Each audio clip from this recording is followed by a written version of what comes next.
Assalamualaikum warahmatullahi wabarakatuh.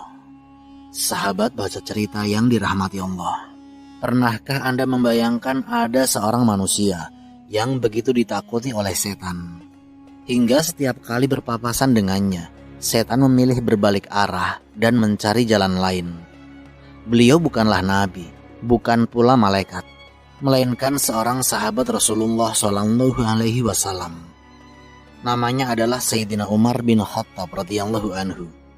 Rasulullah SAW bersabda, "Demi zat yang jiwaku berada di tangannya, tidaklah setan bertemu denganmu menempuh suatu jalan, melainkan ia akan menempuh jalan selain jalanmu." Hadis riwayat Bukhari dan Muslim. Apa yang dimiliki oleh Sayyidina Umar sehingga musuh terbesar manusia pun tidak berani menghadapinya? Apakah karena keberaniannya, atau karena ketegasannya, ataukah karena ada rahasia besar dalam keimanannya yang tidak dimiliki kebanyakan manusia? Dalam pertemuan kita kali ini, kita akan menelusuri perjalanan hidup Sayyidina Umar bin Khattab radhiyallahu anhu, dari seorang penentang Islam yang paling keras hingga menjadi Al-Faruq, sosok yang membedakan antara yang hak dan yang batil. Kita juga akan melihat mengapa Rasulullah SAW memberikan kesaksian yang begitu agung tentang dirinya, bagaimana beliau memimpin dengan adil, dan pelajaran apa yang masih relevan bagi setiap muslim hingga hari ini. Sebelum kita mulai, mari kita bersama-sama membaca sholawat kepada Rasulullah SAW. Allahumma sholli ala Sayyidina Muhammad wa ala ali Sayyidina Muhammad. Semoga Allah menambahkan kecintaan kita kepada Rasulullah, kepada para sahabat beliau, dan memberikan kita kekuatan untuk mengikuti jejak mereka di atas Al-Quran dan Sunnah. Simak kisah ini sampai akhir. Bismillah, mari kita mulai ceritanya.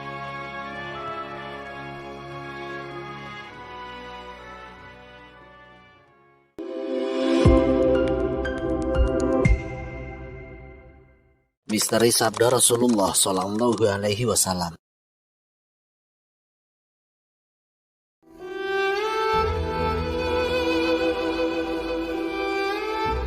Di antara seluruh sahabat Rasulullah, ada satu orang yang mendapat pujian yang sangat luar biasa.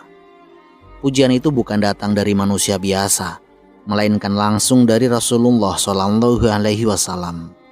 Beliau bersabda, "Sungguh aku melihat setan dari kalangan jin dan manusia lari dari Umar." Dalam riwayat lain yang lebih masyhur, Rasulullah SAW bersabda, "Demi zat yang jiwaku berada di tangannya, tidaklah setan bertemu denganmu menempuh suatu jalan, melainkan ia akan menempuh jalan selain jalanmu."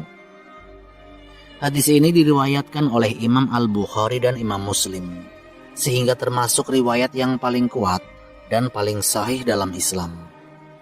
Kalimat Rasulullah SAW ini mengundang pertanyaan besar.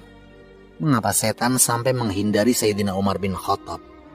Bukankah tugas setan adalah menggoda seluruh manusia? Mengapa justru ada seorang manusia yang ketika datang setan memilih berbalik arah? Jawabannya tentu bukan karena Sayyidina Umar memiliki kekuatan gaib atau kesaktian tertentu. Islam tidak pernah mengajarkan bahwa Sayyidina Umar mempunyai kemampuan seperti itu. Yang dipuji oleh Rasulullah adalah kekuatan iman, keteguhan hati, dan keberanian Sayyidina Umar dalam menjalankan kebenaran. Inilah yang membuat setan kehilangan peluang untuk memperdayanya. Namun Sayyidina Umar tidak lahir sebagai seorang mukmin yang lembut. Sebelum memeluk Islam, beliau dikenal sebagai salah satu tokoh Quraisy yang paling keras menentang dakwah Rasulullah SAW. Tubuhnya tinggi dan kuat, kepribadiannya tegas, ucapannya lugas, dan di tengah masyarakat Mekah, namanya disegani. Bahkan banyak orang merasa gentar ketika berhadapan dengannya. Pada masa awal-awal Islam, kaum muslimin hidup dalam tekanan. Mereka disiksa, dihina, bahkan ada yang dibunuh hanya karena mengucapkan kalimat tauhid. Sayyidina Umar saat itu berada di barisan orang-orang Quraisy yang memusuhi dakwah Rasulullah. Beliau memandang agama baru itu sebagai ancaman bagi tradisi nenek moyang mereka. Riwayat-riwayat sahih menyebutkan bahwa Sayyidina Umar pernah berangkat dengan niat mencari Rasulullah. Di tengah perjalanan, beliau mendapatkan kabar bahwa saudara perempuannya, Fatimah binti Al-Khattab, justru telah memeluk Islam bersama suaminya, Sa'id bin Zaid. Sayyidina Umar segera mengubah arah langkahnya untuk menuju rumah sang adik. Sesampainya di sana, beliau mendengar bacaan Al-Quran. Ketika masuk, terjadi ketegangan. Sayyidina Umar sempat memukul iparnya dan juga menampar saudarinya sehingga wajah saudarinya berdarah. Namun pemandangan darah di wajah adiknya membuat kemarahannya mulai mereda. Fatimah tetap teguh mempertahankan keimanannya dan berkata bahwa beliau telah beriman kepada Allah dan Rasul-Nya. Sayyidina Umar kemudian meminta lembaran ayat yang sedang mereka baca. Fatimah menolak memberikannya sebelum Sayyidina Umar membersihkan diri. Setelah berwudu, Sayyidina Umar membaca permulaan surat Toha. Ayat-ayat itu mengguncang hatinya. Beliau yang selama ini dikenal keras tiba-tiba terdiam. Kata-kata Al-Quran yang baru didengarnya tidak seperti syair Arab, bukan pula ucapan seorang penyair atau dukun. Sayyidina Umar menyadari bahwa yang dibawa oleh Rasulullah benar-benar wahyu dari Allah. Saat itulah arah hidup Sayyidina Umar berubah. Beliau meminta agar diantarkan menemui Rasulullah yang saat itu berada di Darul Arqam. Ketika Sayyidina Umar datang, para sahabat sempat khawatir karena mengetahui reputasinya yang keras. Namun Rasulullah memerintahkan agar Sayyidina Umar dipersilahkan masuk. Beliau berhadapan dengan Rasulullah. Lalu Sayyidina Umar menyatakan keislamannya. Takbir para sahabat pun bergema memenuhi rumah Darul Arqam. Sejak hari itu, salah satu musuh terbesar Islam berubah menjadi salah satu pembela Islam yang paling kokoh. Perubahan Sayyidina Umar bukan sekedar perpindahan keyakinan. Wataknya yang keras tidak hilang, tetapi diarahkan untuk membela agama Allah. Keberanian yang dahulu dipakai untuk memusuhi Rasulullah kini digunakan untuk melindungi beliau dan kaum muslimin. Ketegasan yang dulu ditakuti orang-orang beriman kini justru menjadi benteng bagi mereka. Inilah awal dari kisah seorang sahabat yang kelak mendapat gelar Al-Faruq, pembeda antara yang hak dan yang batil. Seorang laki-laki yang keberaniannya membuat kaum muslimin merasa aman, dan yang keteguhan imannya membuat Rasulullah bersabda bahwa setan memilih jalan lain ketika berpapasan dengannya. Transformasi sang singa padang pasir.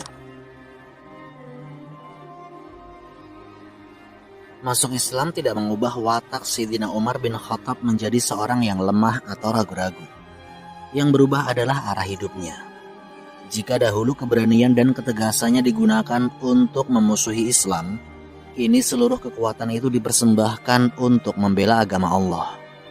Sejak mengucapkan syahadat di hadapan Rasulullah, Sayyidina Umar tidak ingin lagi menyembunyikan keimanannya. Pada masa itu, kaum muslimin masih melaksanakan ibadah secara sembunyi-sembunyi karena tekanan Quraisy yang sangat berat. Penyiksaan terhadap para sahabat masih terus berlangsung. Siapapun yang terang-terangan mengaku sebagai muslim harus siap menghadapi ancaman. Namun Sayyidina Umar berpikir berbeda. Beliau mendatangi Rasulullah dan bertanya, "Wahai Rasulullah, bukankah kita berada di atas kebenaran, baik kita hidup maupun mati?" Rasulullah menjawab, "Benar, demi zat yang jiwaku berada di tangannya. Sesungguhnya kalian berada di atas kebenaran, baik ketika hidup maupun setelah mati." Mendengar jawaban itu, Sayyidina Umar berkata, "Kalau begitu, mengapa kita harus bersembunyi?" Tidak lama setelah itu, Rasulullah bersama para sahabat keluar menuju Ka'bah dalam dua barisan. Salah satu barisan dipimpin oleh Sayyidina Hamzah bin Abdul Muthalib. Barisan lainnya dipimpin oleh Sayyidina Umar bin Khattab. Pemandangan itu membuat kaum Quraisy terdiam. Mereka melihat kaum muslimin yang selama ini beribadah secara sembunyi-sembunyi, kini berjalan dengan tenang menuju Masjidil Haram. Ibnu Mas'ud radhiyallahu anhu mengenang masa itu dengan sebuah kalimat yang sangat terkenal. Keislaman Umar merupakan kemenangan. Hijrahnya adalah pertolongan. Kepemimpinannya adalah rahmat. Demi Allah, kami belum mampu sholat di Ka'bah secara terang-terangan hingga Umar masuk Islam. Riwayat ini diriwayatkan oleh Imam Al-Hakim dengan sanad yang dinilai sahih dan juga disebutkan oleh para ulama sejarah Islam. Ucapan Ibnu Mas'ud menunjukkan bahwa kehadiran Sayyidina Umar mengubah keadaan kaum muslimin. Bukan karena jumlah mereka tiba-tiba menjadi banyak, melainkan karena mereka memiliki sosok yang sangat disegani oleh Quraisy. Sejak saat itu, Sayyidina Umar dikenal sebagai pribadi yang tidak takut menyampaikan kebenaran. Jika melihat kemungkaran, beliau menegurnya. Jika mengetahui ada kezaliman, beliau menentangnya. Jika mendengar ayat Allah dibacakan, beliau tunduk sepenuh hati. Ketegasannya tidak lahir dari keinginan untuk dihormati manusia. Beliau justru sangat takut kepada Allah. Inilah perbedaan besar antara Sayyidina Umar sebelum Islam dan sesudah Islam. Sebelum mendapat hidayah, keberaniannya dipimpin oleh fanatisme kepada tradisi Quraisy. Setelah beriman, keberaniannya dipimpin oleh Al-Quran dan Sunnah Rasulullah SAW. Karena itu, ketegasannya tidak berubah menjadi kesombongan. Beliau selalu siap menerima kebenaran meskipun datang dari orang yang lebih muda atau memiliki kedudukan lebih rendah darinya. Keislaman Sayyidina Umar bukanlah peristiwa yang terjadi tanpa sebab.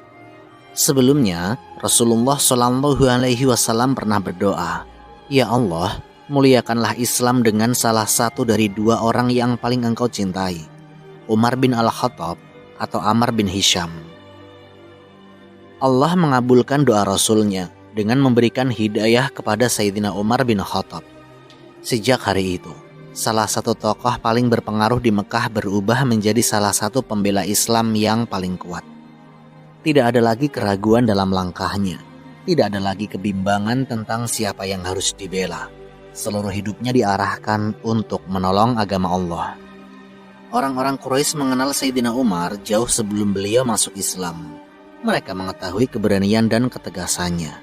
Karena itu, ketika Sayyidina Umar berdiri di pihak Rasulullah, mereka sadar bahwa keadaan telah berubah. Mengganggu kaum muslimin tidak lagi semudah sebelumnya. Bukan berarti gangguan berhenti sama sekali. Penyiksaan dan permusuhan tetap terjadi hingga datang perintah hijrah. Namun kehadiran Sayyidina Umar memberikan keberanian baru bagi kaum muslimin untuk menampakkan agamanya. Ketegasan Sayyidina Umar juga tampak ketika tiba saatnya berhijrah ke Madinah. Sebagian besar sahabat berhijrah secara sembunyi-sembunyi demi menghindari gangguan Quraisy. Akan tetapi Sayyidina Umar, sebagaimana diriwayatkan dalam sejumlah kitab sirah yang masyhur, beliau terlebih dahulu tawaf di Ka'bah, kemudian mengumumkan niat hijrahnya. Beliau menentang siapapun yang ingin menghalanginya agar keluar menghadapi dirinya. Keberanian itu bukan keberanian tanpa batas. Beliau tetap tunduk kepada Rasulullah. Beliau tetap menaati wahyu. Beliau tidak pernah mendahului keputusan Nabi. Disitulah letak kemuliaannya. Ketegasan Sayyidina Umar selalu berada di bawah petunjuk Allah dan Rasul-Nya. Mengapa setan memilih jalan lain? Semakin lama hidup bersama Rasulullah, semakin tampak perubahan besar dalam diri Sayyidina Umar bin Khattab. Beliau tidak hanya dikenal sebagai seorang yang pemberani, tetapi juga sebagai sosok yang memiliki ketegasan luar biasa dalam membedakan mana yang benar dan mana yang salah. Karena itulah Sayyidina Umar dikenal dengan gelar Al-Faruq, yaitu orang yang membedakan antara yang hak dan yang batil. Gelar ini bukan sekedar pujian. Dalam kehidupan sehari-hari, Sayyidina Umar selalu berusaha menjadikan Al-Quran dan Sunnah Rasulullah sebagai ukuran dalam mengambil keputusan. Beliau tidak pernah mengikuti hawa nafsu, tidak memihak karena hubungan keluarga, dan tidak takut kehilangan kedudukan ketika harus menyampaikan kebenaran. Inilah sifat yang membuatnya berbeda dari kebanyakan manusia. Rasulullah SAW pernah bersabda, "Demi zat yang jiwaku berada di tangannya, tidaklah setan bertemu denganmu menempuh suatu jalan, melainkan ia akan menempuh jalan selain jalanmu." Hadis ini diriwayatkan oleh Imam Al-Bukhari dan Imam Muslim. Sabda Rasulullah ini tidak berarti bahwa Sayyidina Umar menjadi manusia yang tidak mungkin berbuat salah. Sayyidina Umar tetap seorang manusia, bukan nabi. Beliau bisa keliru dalam ijtihadnya dan tidak maksum. Namun, hadis ini menunjukkan betapa kuatnya iman Sayyidina Umar sehingga setan tidak mendapatkan peluang yang mudah untuk memperdayanya. Para ulama menjelaskan bahwa maksud hadis tersebut adalah setan sangat takut terhadap keteguhan agama Sayyidina Umar. Al-Qadiyat dan Imam An-Nawawi menjelaskan bahwa setan mengetahui kuatnya iman Sayyidina Umar, sehingga ia menghindari jalan yang dilalui oleh Sayyidina Umar, karena khawatir usahanya untuk menggoda tidak akan berhasil. Artinya, yang ditakuti setan bukan tubuh Sayyidina Umar, bukan suaranya, dan bukan pedangnya. Yang ditakuti adalah keimanan yang memenuhi hatinya. Ada keistimewaan lain yang menunjukkan kedalaman pemahaman Sayyidina Umar terhadap agama. Dalam beberapa riwayat, pendapat Sayyidina Umar ternyata sesuai dengan wahyu yang kemudian diturunkan Allah. Salah satunya adalah tentang maqam Ibrahim. Sayyidina Umar pernah mengusulkan kepada Rasulullah agar maqam Ibrahim dijadikan tempat sholat. Tidak lama kemudian turun firman Allah, dan jadikanlah sebagian maqam Ibrahim sebagai tempat sholat. Quran Surat Al-Baqarah ayat 125. Dalam riwayat sahih lainnya, Sayyidina Umar juga mengusulkan agar istri-istri Rasulullah memakai hijab yang lebih menjaga kehormatan mereka. Setelah itu turun ayat hijab. Begitu pula ketika istri-istri Rasulullah pernah berkumpul karena rasa cemburu. Sayyidina Umar menyampaikan nasihat. Lalu turun ayat yang sejalan dengan nasihat tersebut dalam surat At-Tahrim. Tentang hal ini, Sayyidina Umar sendiri berkata, "Pendapatku sesuai dengan Tuhanku dalam 3 perkara." Hadis ini diriwayatkan oleh Imam Al-Bukhari dan Imam Muslim. Hal ini tentu bukan berarti Sayyidina Umar mengetahui perkara gaib. Wahyu hanya turun kepada Rasulullah. Akan tetapi, Allah memberikan taufik kepada Sayyidina Umar, sehingga pendapatnya beberapa kali sejalan dengan wahyu yang kemudian diturunkan. Ketegasan Sayyidina Umar terlihat dalam setiap keadaan.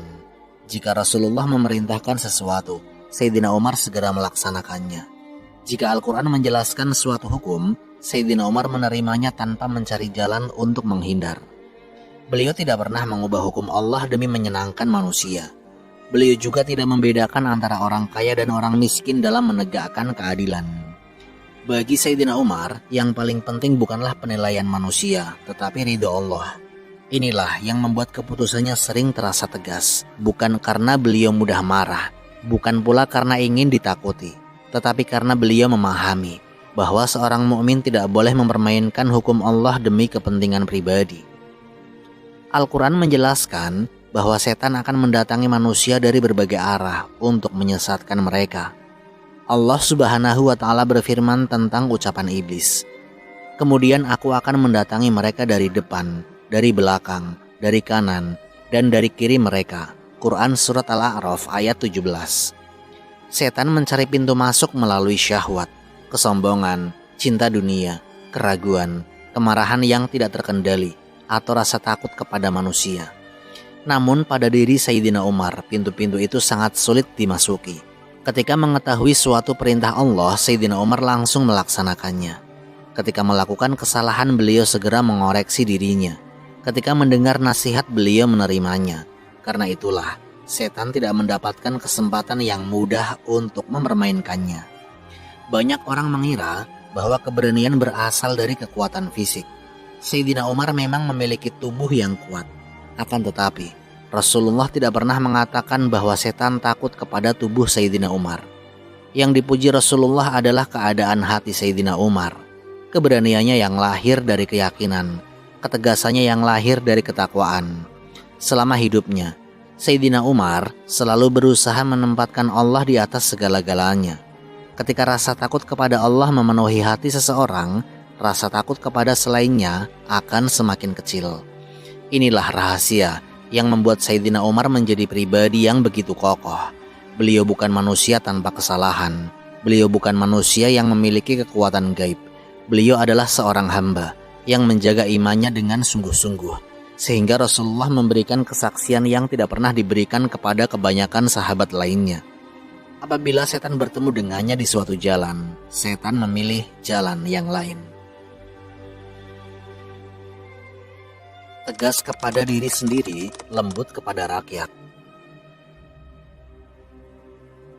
Setelah Sayyidina Abu Bakar Asy-Syiddiq radhiyallahu anhu wafat, kaum muslimin membaiat Sayyidina Umar bin Khattab sebagai khalifah kedua. Di bawah kepemimpinannya, wilayah Islam berkembang sangat luas. Negeri-negeri besar seperti Syam, Irak, Mesir, dan Persia berada di bawah pemerintahan Islam. Kekuasaan yang semakin besar membuat harta negara juga bertambah. Ghanimah, jizyah, haraj, dan berbagai pemasukan lainnya memenuhi Baitul Mal.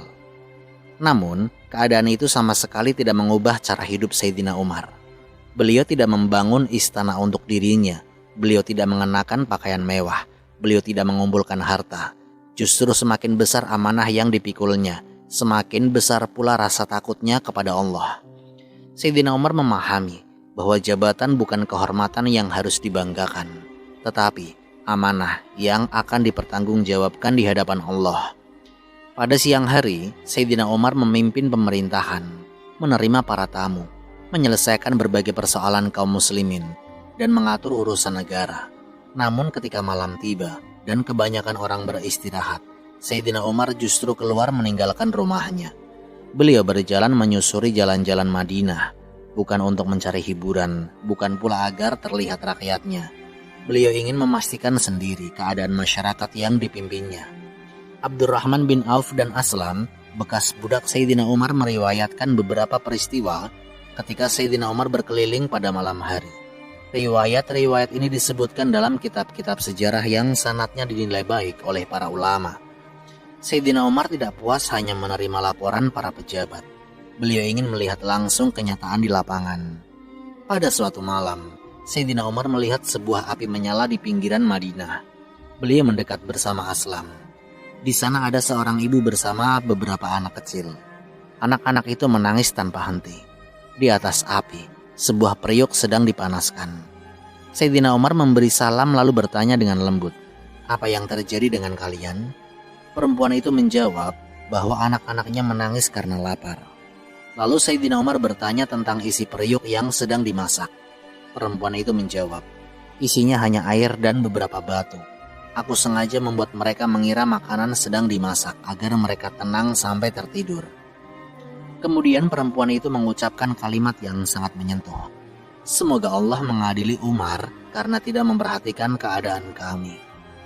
Perempuan itu tidak mengenali orang yang sedang berdiri di hadapannya. Yang ia salahkan justru adalah khalifah kaum muslimin. Mendengar ucapan itu, Sayyidina Umar tidak marah. Beliau tidak mengatakan bahwa dirinya sudah bekerja keras. Beliau tidak mencari alasan. Wajahnya langsung berubah. Beliau sadar bahwa sebagai pemimpin, beliau akan dimintai pertanggungjawaban atas keadaan rakyatnya. Sayyidina Umar segera kembali menuju Baitul Mal. Beliau mengambil sekarung gandum, minyak samin, dan beberapa kebutuhan lainnya.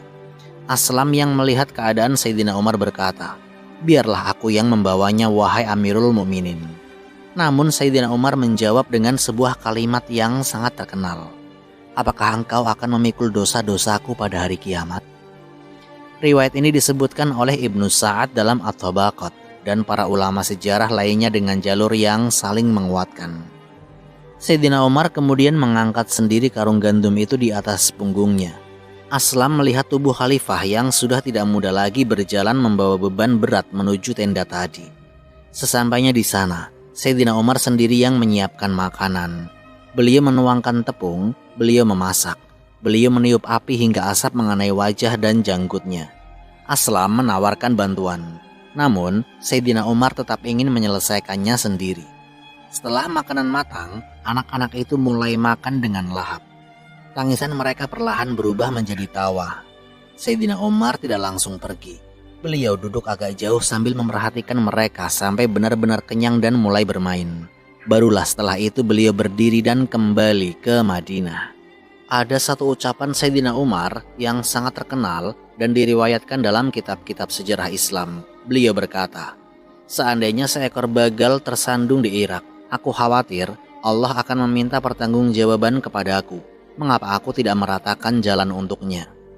Ucapan ini menunjukkan betapa besarnya rasa tanggung jawab Sayyidina Umar sebagai pemimpin. Beliau memahami bahwa jabatan bukan sekedar memerintah. Seorang pemimpin akan ditanya tentang setiap amanah yang berada di bawah kekuasaannya. Karena itulah, Sayyidina Umar selalu mengawasi dirinya sendiri sebelum mengawasi orang lain. Beliau hidup sederhana meskipun mampu hidup mewah. Beliau memilih bekerja keras daripada menikmati kedudukan. Beliau lebih takut terhadap hisab Allah daripada pujian manusia. Banyak orang mengenal Sayyidina Umar sebagai sosok yang tegas.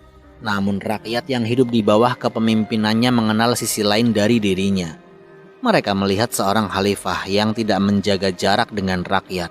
Seorang pemimpin yang bersedia mendengar keluhan orang miskin. Seorang penguasa yang tidak malu memikul sendiri bahan makanan untuk rakyatnya. Ketegasan Sayyidina Umar ternyata bukan lahir dari kerasnya hati. Ketegasan itu lahir dari rasa takut kepada Allah. Beliau keras terhadap dirinya sendiri agar tidak menyalahgunakan amanah. Beliau tegas kepada siapapun yang berbuat zalim. Namun kepada rakyat yang membutuhkan, beliau menunjukkan kasih sayang dan tanggung jawab yang nyata. Inilah sebabnya Sayyidina Umar bukan hanya dihormati oleh para sahabat dan disegani oleh musuh-musuh Islam. Beliau juga dicintai oleh rakyat yang merasakan langsung keadilan pemerintahannya. Wallahu a'lam bishawab.